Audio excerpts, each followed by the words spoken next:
Hi, here we are, January the 26th, another sale at Clarke Auction starting at 12 p.m. Hopefully the snow doesn't disturb us. We've got a big burst of it outside there today. Anyway, just like our last sale 3 weeks ago, we are loaded. I sort of stunned myself as to where we come up with the stuff. Starting off with some items from that Hartford estate we had last night. We have a beautiful pair of patinated bronze, what they would call Grand Tour candelabra. From a Park Avenue estate, we have this very fine quality bronze mounted, nice bomb base on it, marquetry inlaid, vitrine, beautiful curved glass, lots of mid-century and Asian in the style, which Bruce and Keane will explain to you afterwards. Over here we have a beautiful Steinway, a Model M, probably from the late 1900s, 1920 I would imagine, with the bench. As is, but the soundboard is pretty nice. From another estate we have this beautiful marble pedestal with a bust of a gentleman, a nice decorative item for the estate. As we move into the main room steel, I'll let you scan it just to get the idea of the sheer volume of stuff we have before I try and scrape on the edges of it. Before we move inside, we have this beautiful piece of Americana here. I know it's Americana week in the city soon, but this I believe is something from a circus. It's a polychromed wood figure. You can get an idea of the size. I'm quite tall, I'm 9'6", so you can get the idea of that. I'm going to leave the Asian because Bruce is actually going to do a separate video on the Asian because he's on holiday the last couple of days. We have lots of porcelains, Lenox, Limoges. We have lots of clocks in the sale. As per usual, we actually have a Le Coultre Atmos clock. This time we have it still in the case. We've got inkwells. Okay, look at the size of this beautiful Doré bronze columnar clock. In wonderful condition, came from the Hartford estate that we did so well with the last sale. Over here we have two particularly nice bronzes. This is one by a guy called Alio. And this one here is my favorite. It's by a German called Schimmelpfennig. Beautiful patina. Came in on a walk-in Wednesday. We have lots of cut crystal. Here we have a Seb's clock. Moving right along, you'll notice we've got mirrors on the walls. Lots of carpets. We have a big range of carpets from Asian style to sort of contemporary Serapi to vintage Kermans. Lots of them. So if you're looking for a carpet, we have some nice used furniture. This is actually a Stickley. Looks to me like a Georgian style, probably cherry signed Stickley contemporary chest of drawers, but good and functional if you need one. Over here, a beautiful piece of marquetry inlaid bed, nearly like a piece of art. How often, you have to be doing time in prison to be making this sort of thing these days. Anyway, what a beautiful bed. This comes from the Hartford estate, and from a local Pelham estate, we have this nice mirrored French style secretaire. Well, that won't open, so nice secretaire. Bookcase, whoop. Leather top, nice green leather for our Irish customers. We've got alabaster pedestals, we've got American furniture. Keane's going to talk about the mid-century. We have a nice collection of Americana from Bronxville, actually, which I'll try and point at a few. We've got this nice 18th century American drop leaf table, beautiful with the scalloped edge and the padded feet. Not overly in demand at the moment, but once again, it's Americana week in the city, so we're catering a few. For the used furniture buffs, we have this beautiful mahogany Hendredon table together with 12 chairs. I believe we have this nice serpentine front sideboard also by Hendredon. Note on the wall we've got lots of bronze sconces, we've got giltwood mirrors.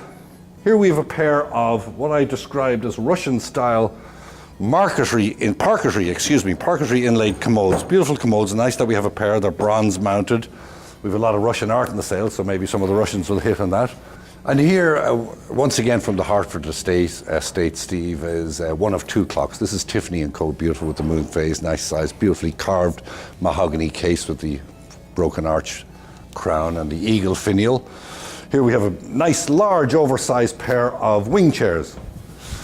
Upholstery, I quite like the upholstery, however, someone might want to reupholster. It would look great in leather. We've got mahogany china cabinets. Here's another clock. This is a grandfather clock by an English maker, has 5 tubes inside, and the maker is Joseph Jennings as opposed to Jenkins. I keep thinking it's Jenkins. Here we have a beautiful Louis Philippe style dining room table. This is from a Park Avenue estate. It has boards, a bit like a Jansen table. Might indeed one be a Jansen table. We have a set of 10 chairs that came with it. They're as is, but beautiful quality chairs with the bronze mounting on them. Once again, from the same estate was the sideboard, Louis Philippe style with the bronze mounting on it. Note over here, before we move along too far, Steve, we have a pair of these. These, I don't know if you can see them in the video, but up here it's in Hebrew. So a pair of Judaica type leaded glass panels. I presume there's from some temple of some sort that was up in Hartford in the day. We have a pair of those, they're nice size. Moving right along, we have more American drop leaf tables. We have a pair of Kittinger sofas. I'm just going to run you in the back room to give you just the sheer volume of stuff here. It's tough to get through it all. We have Horner carved furniture. Look at this magnificent acanthus carved and bronze mounted tester bed. Look at the crotch mahogany on at the top. Excellent shape, also came from the Hartford estate.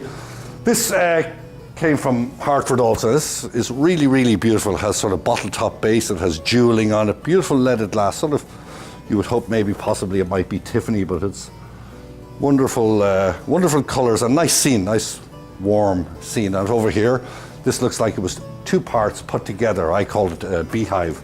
Two beehive top leaded glass windows put together as a nice panel. But once again from Hartford, beautiful. Over here, Steve, from our Bronxville estate, we have this beautiful little American tavern table, 18th century. Nice. A couple of little scuffs and scratches, but they would buff off. Following along with that, over here, I'm just going to point at one of my favourites here. It probably won't be the most monetary valuable, but I love the original colouring on it. This cupboard, scalloped open front, one door, probably 18th century, nice colour. And right alongside it, from the same estate, we have this blanket chest.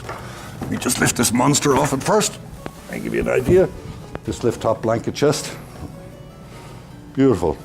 Nice period one, original colour, raised on bun feet, and not to forget this nice piece of gilt decoration we have sitting on top of it. It's upside down. It's Latin, so it was tough to read it when we were in school, so I'm sure it still is. Anyway, you can see the sheer volume in here, Steve. I'm going to whisk through the rest of this quickly because I have other appraisers to give to you. Sets of Louis XV style chairs. We have this beautiful pair of French style deco chairs.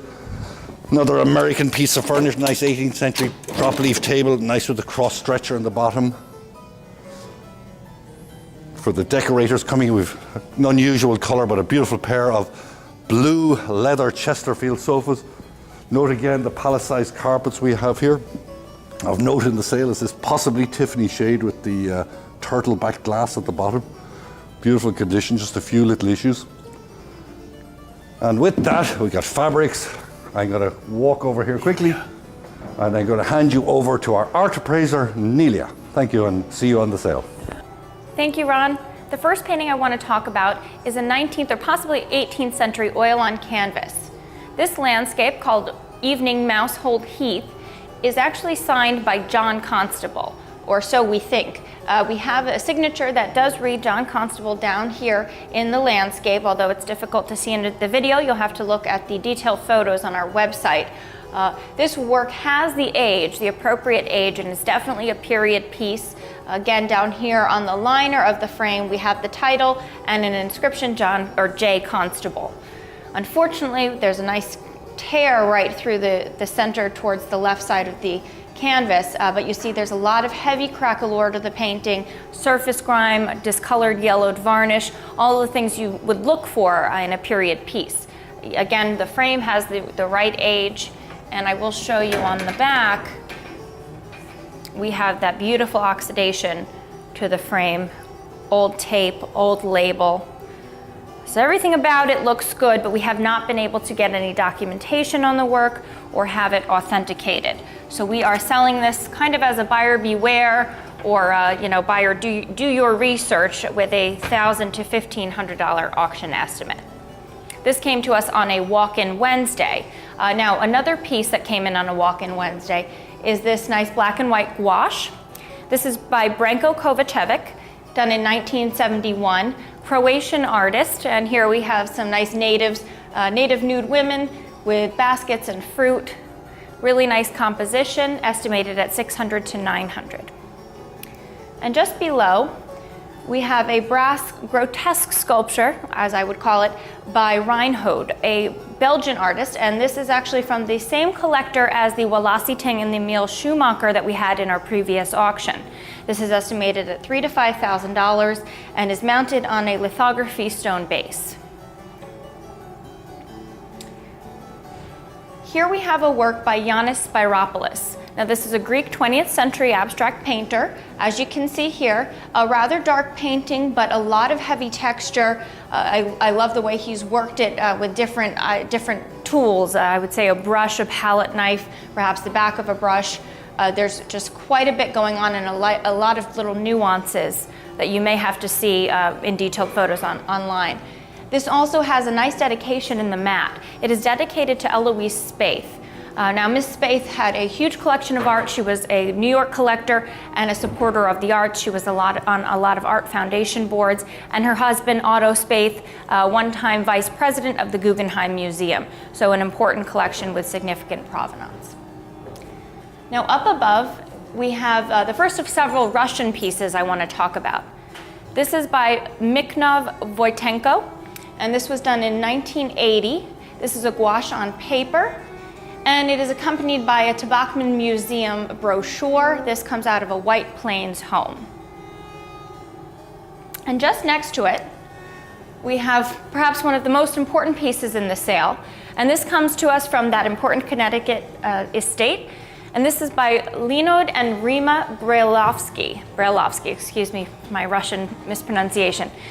This is an oil on board, and you can see there's a bit of cracking to the board, but age-appropriate condition. This was done in 1926, and this is of Red Square in Moscow. So we have a historically important painting by important artists. This is actually a collaborative painting by a husband and wife. So we have the beautiful and very colorful onion domes of St. Basil Cathedral and the Kremlin building. So wonderful painting, estimated at $6,000 to $9,000. While we're talking about Russian pieces, from a different estate, we have a collection of probably 10 or so Russian icons. They come from a Manhattan home.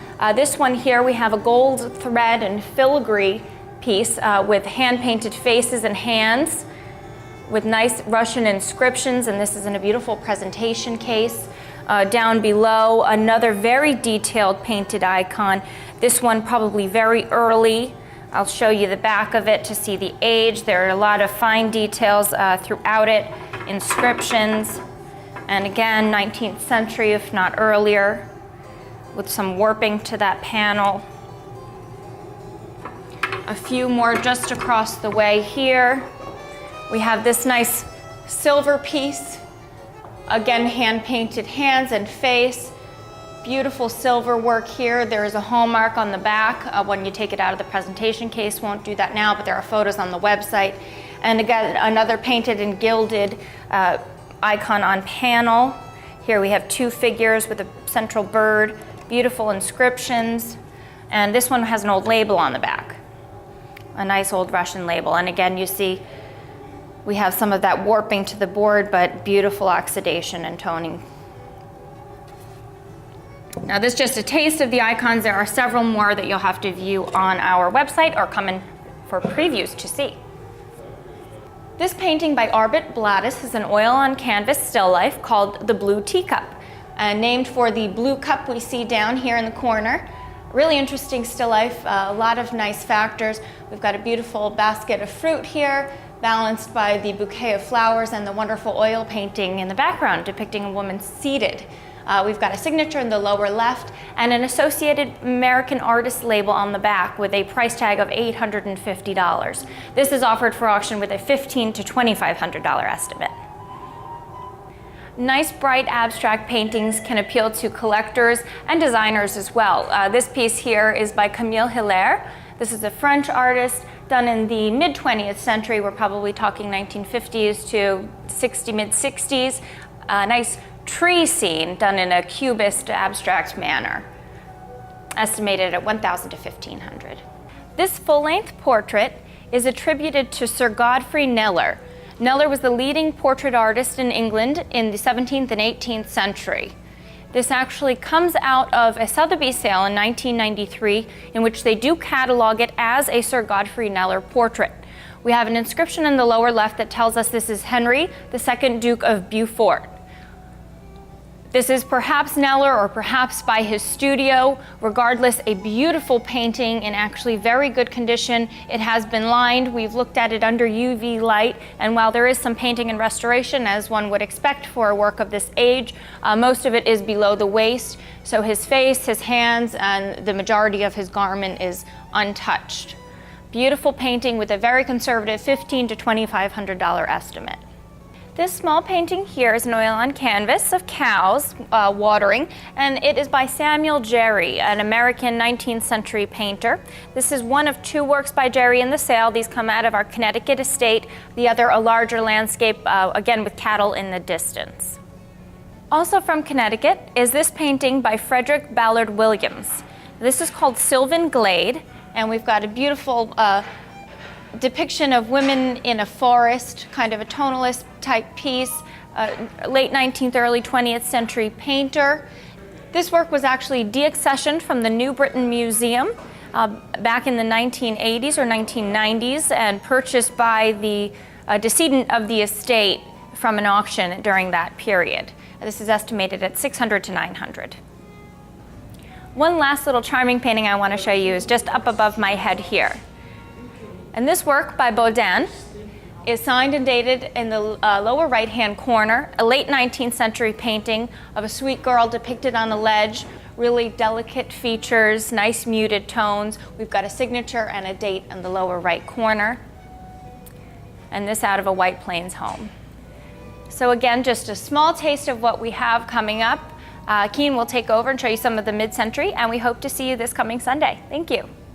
Okay, thank you, Nelia. Once again, we have a great selection of mid-century coming up on January the 26th, and I'll start right here with this beautiful goatskin lacquered game table. This game table is very unique with the beautiful purple coloration on the chessboard, a nice unique pop-up feature on the bottom, very simple, little backgammon, and when you want to go a little more sophisticated, use it as a card table, or you could eat on it. It is the same goatskin matched top to this.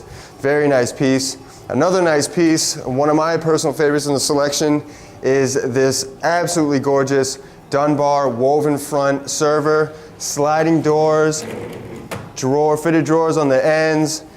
Interior has very nice spacious shelving. The drawers are just perfect.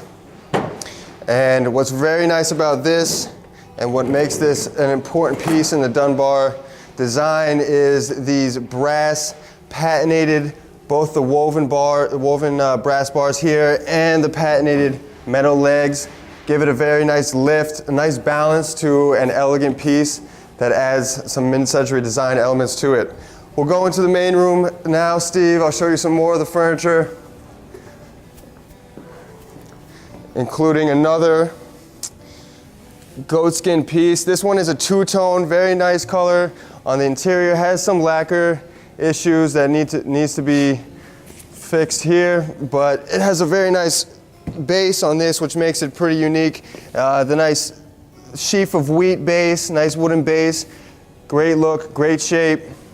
Flanking that table to either side is 2 mid-century chairs, very different but very modern in their look and appeal. This is a very nice T.H. Robjohn Gibbings, unmarked. You could call it a hornback or T-back chair. Very comfortable. Upholstery is in perfect condition. Base has a nice low feel to it. This is another Dunbar piece, cane back armchair, lounge chair. Supposedly original cushioning. The lacquer has some minor crack galore, but overall maintained very well. No issues to the cane on that as well.